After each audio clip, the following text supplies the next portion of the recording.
Within the animal kingdom, some bonds are stronger than others. When it comes to spiders, their webs are structurally sound. However, did you ever wonder how strong those beautiful webs of silk are? This is Materials Lab.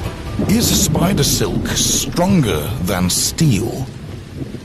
If spiders were as big as people, their webs would be strong enough to ensnare a human and then some. Spider silk begins as a liquid form called dope. But in the blink of an eye, this liquid transforms.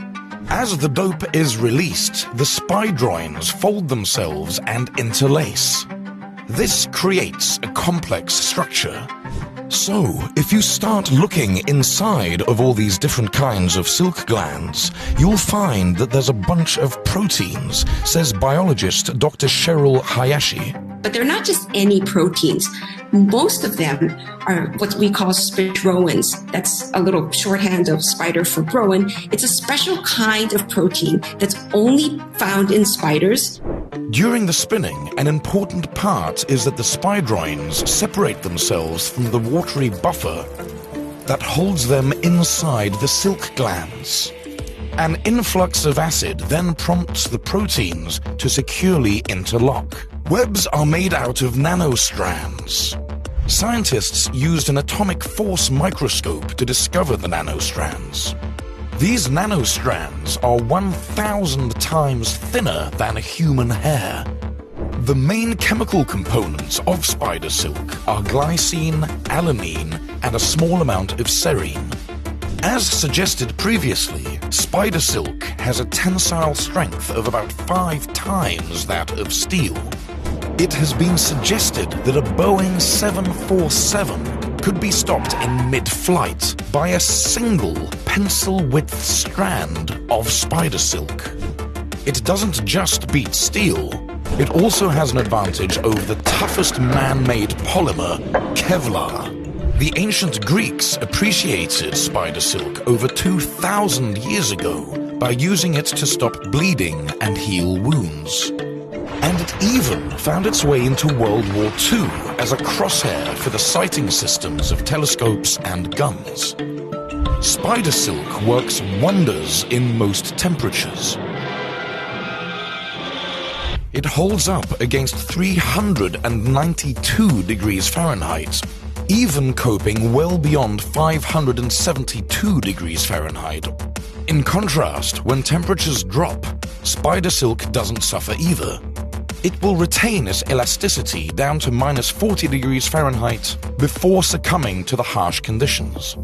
Nowadays, there is a lot of research into using spider silk within the medical industry. Surgeons use spider silk proteins to keep wounds clean during the healing process.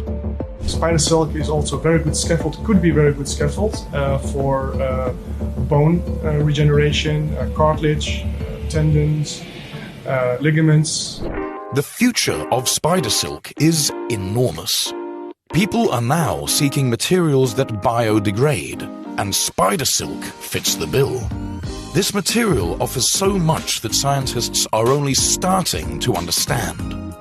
You will be able to buy clothes made from spider silk soon, and it is similar to silk but offers a lot more. Clothing from spider silk is lightweight, breathes better, and has UV resistance.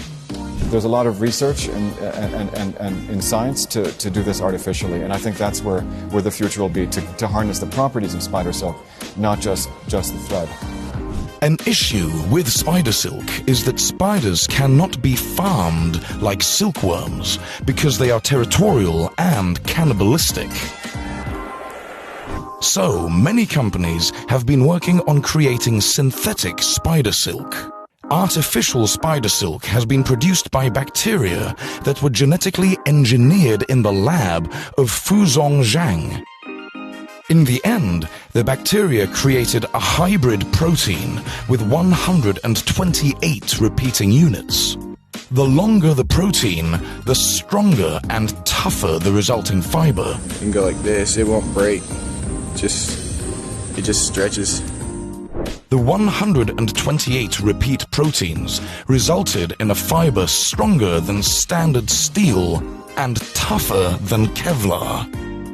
As research continues into spider silk, this material is beginning to unveil its secrets. Spider silk will likely replace traditional materials in multiple industries.